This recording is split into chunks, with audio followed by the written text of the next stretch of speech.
আসসালামু আলাইকুম। Technique easy এডুকেশনের পক্ষ থেকে সবাইকে জানাই স্বাগতম। সপ্তম শ্রেণীর ইসলাম ও নৈতিক শিক্ষার চতুর্থ অধ্যায়ের যে বিষয়টি নিয়ে আলোচনা করব তা হচ্ছে পিতামাতার অবাধ্য হওয়া। তো পিতামাতার অবাধ্য হওয়া, যেহেতু আল্লাহ সুবহানাহু ওয়া তাআলা পৃথিবীতে সন্তানের জন্য সবচেয়ে শ্রেষ্ঠ নিয়ামত দিয়েছেন পিতামাতা, তো পিতামাতার অবাধ্য হওয়া এটি ইসলামের ক্ষেত্রে সমর্থন করে না। যেহেতু পিতামাতার যে বৃদ্ধ হলে তাদের ওপরে বা তাদের জন্য সন্তানদের কিছু কর্তব্য রয়েছে, অর্থাৎ সন্তানরা পিতামাতার দেখভাল করবে, তাদের সেবা যত্ন করবে। এই জন্য পিতামাতার যে কর্তব্যগুলো রয়েছে তাদের সেইগুলো পালন করতে হবে। তো পিতামাতার অবাধ্য হওয়া এটা একটি গুনাহের কাজ। তো এর অপকারিতা কী? তাহলে আমরা এই পিতামাতার অবাধ্য হওয়ার কিছু অপকারিতা রয়েছে। যেহেতু আল্লাহ রাব্বুল আলামিন তার বান্দার সব পাপ ক্ষমা করলেও পিতামাতার অবাধ্য হওয়ার পাপ ক্ষমা করবেন না। এরপরে যেহেতু পিতামাতার অবাধ্য হওয়া এটা একটি যেহেতু গুনাহর কাজ, আর পিতামাতার অবাধ্য সন্তান সে সকলের কাছেই নিন্দনীয় হয়। কেননা পিতামাতার যারা খেদমত করে না তারা কোনো ভালো কাজ বা তারা যে কোনো উন্নয়ন কাজ বা ভালো কাজে তারা অংশগ্রহণ করতে পারে না। এছাড়াও পিতামাতার অবাধ্য হওয়া সম্পর্কে আল্লাহ রাব্বুল আলামিন যেহেতু আল্লাহ রাব্বুল আলামিন বলতেছেন যে পিতামাতার সাথে এমন কোনো কথা বলা যাবে না যে কথার কারণে তারা ও শব্দ অর্থাৎ কষ্টদায়ক ও শব্দটি উচ্চারণ করে। এই জন্য সবসময় পিতামাতার সাথে নম্র ভালো ভদ্র ব্যবহার করতে হবে। এরপরে আসে যে রাসূলুল্লাহ সাল্লাল্লাহু আলাইহি সাল্লাম বলেন যে পিতামাতাই তোমাদের দোজখ এবং জান্নাত, অর্থাৎ তোমরা জান্নাত এবং দোজখে যেতে হলে পিতামাতার খেদমত করা লাগবে। যেহেতু বার্ধক্য অবস্থাতে বা বৃদ্ধ অবস্থাতে পিতামাতারা অনেকটা অন্যের নির্ভরশীল হয়ে পড়ে বা সন্তানদের উপর নির্ভরশীল হয়ে পড়ে।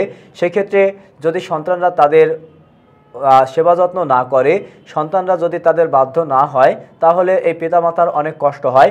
এই জন্য ইসলাম এদের তাতে তাগিদ দিয়েছে।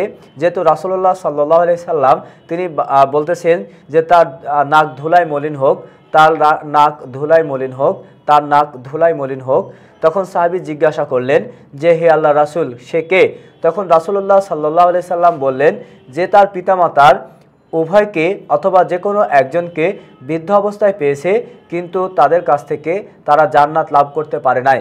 অর্থাৎ যদি পিতামাতার খেদমত করে তাহলে তারা জান্নাত লাভ করবে, আর যদি পিতামাতার খেদমত না করে তাহলে তাদেরকে জাহান্নামে যেতে হবে। তো আল্লাহ রাসূলের এই হাদিসটি থেকে সবচেয়ে গুরুত্বপূর্ণ যে বিষয়টি প্রকাশ পায় সেটা হচ্ছে যে পিতামাতা যখন বার্ধক্য অবস্থায় উপনীত হবে তখন তাদের যে সেবা যত্ন করতে হবে, এই সেবা যত্নের মাধ্যমে একজন সন্তান সে জান্নাত লাভ করবে। আবার যদি তাদের অবজ্ঞা করে, তাদের অবাধ্য হয়, তাদের সেবা যত্ন না করে, তাহলে তাকে জাহান্নামে যেতে হবে। তো এই জন্য পিতামাতার সাথে সবসময় ভালো ব্যবহার করতে হবে, তাদের কথা মতন চলতে হবে এবং তাদের বাধ্য থাকতে হবে। যেহেতু আমরা দেখেছি যে পিতামাতার সাথে অনেকে খারাপ ব্যবহার করে থাকে, তো এই খারাপ ব্যবহারের কারণে আল্লাহ রাব্বুল আলামিন তিনি নিজেও এই পাপটি ক্ষমা করবেন না, অর্থাৎ পিতামাতার থেকে এটির ক্ষমা চেয়ে নিতে হবে। তো এরপরেও আর অনেক ক্ষেত্রে দেখা যায় যে আমাদের সন্তানরা যখন অর্থশালী বা সম্পদশালী হয়, এছাড়াও যখন তারা যখন যুবক বয়সে আসে, তো সেই ক্ষেত্রে তারা অনেক ক্ষেত্রে পিতামাতাকে অবজ্ঞা করে।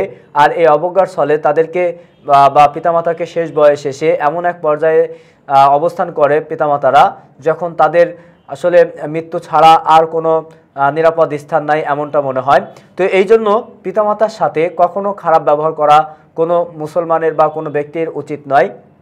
যেহেতু রাসূলুল্লাহ সাল্লাল্লাহু আলাইহি সাল্লাম তিনি বলতেছেন যে মায়ের পায়ের নিচেই সন্তানের বেহেশত, অর্থাৎ একজন সন্তান যদি তার মাকে সেবা যত্ন না করে তাহলে তার বেহেশত অর্থাৎ সে হারায় ফেলছে। তো এই জন্য আমরা সবসময় পিতামাতার সাথে ভালো ব্যবহার করব। আর আল্লাহ রাব্বুল আলামিন এই পিতামাতার জন্য অনেকগুলো দোয়া শিখাই দিয়েছেন। পবিত্র কোরআনের মধ্যে পিতামাতার জন্য অনেকগুলো দোয়া শিখাই দিয়েছেন। আমরা নামাজের শেষে বা যে কোনো সময় আল্লাহ তাআলার কাছে এই দোয়াগুলোর মাধ্যমে তাদের জন্য শান্তি কামনা করব। আর যেহেতু পিতামাতার অবাধ্য হওয়া এটি একটি গুনাহের কাজ, তাই আমরা সবসময় পিতামাতার যেন কোনোভাবেই আমরা পিতামাতার থেকে বা পিতামাতার অবাধ্য না হই সেই দিকে আমাদের খেয়াল রাখতে হবে। তো শিক্ষার্থী বন্ধুরা, এই পিতামাতার অবাধ্য সম্পর্কে এই ছিল সংক্ষিপ্ত আলোচনা। আসসালামু আলাইকুম ওয়া রাহমাতুল্লাহ।